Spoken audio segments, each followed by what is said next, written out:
No doubt about it, Absalom has been wronged. His sister has been wronged. You can't help but feel a little bit for Absalom. Think about this. If it had been your sister, would you not want justice?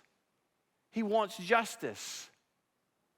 But he's not getting it in the way in which he desires. And so he continues to nurse his anger and his frustration, and it turns into resentment, and his resentment turns into bitterness, and his bitterness comes to fruition in an act of revenge.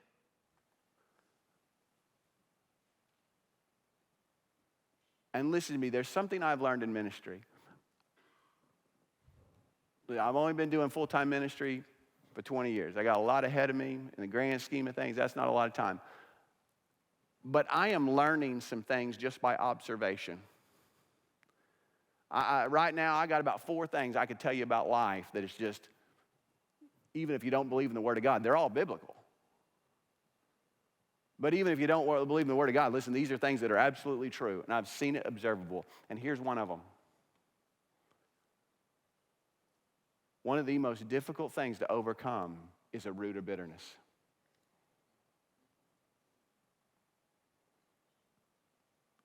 I'm telling you that there are people in the church, Christians, call themselves Christians. They have been done wrong. And don't get me, listen, in so many ways, some of you have been done wrong in ways that I can't even begin to imagine.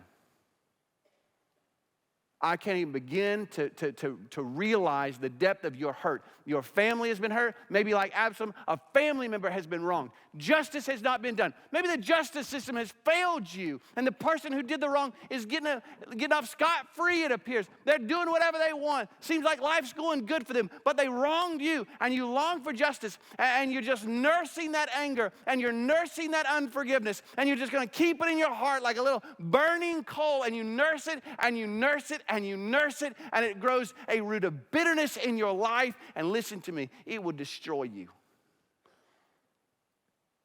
It'll destroy every relationship in your life. Because a bitter person, it's like they have a deep wound right under the surface. You ever had an abscess?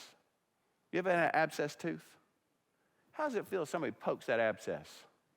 Guess what you do? You yell. Bitter people, they have an abscess under the skin, and every time somebody bumps into them, guess what? You poke them, and guess what they do? They get really mad. I think it was Nelson Mandela who said bitterness is like drinking poison, hoping the other person will die.